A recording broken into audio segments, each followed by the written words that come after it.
Di mo maintindihan kung ba't ikaw napapagpan ng halik ng kamalasan. Tinapang mong marahan ng hagdanan para lamang makidlatan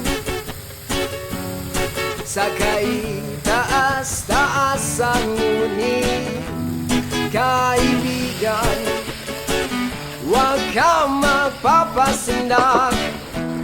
Kaibigan, easy lang saya. Dahil wala rin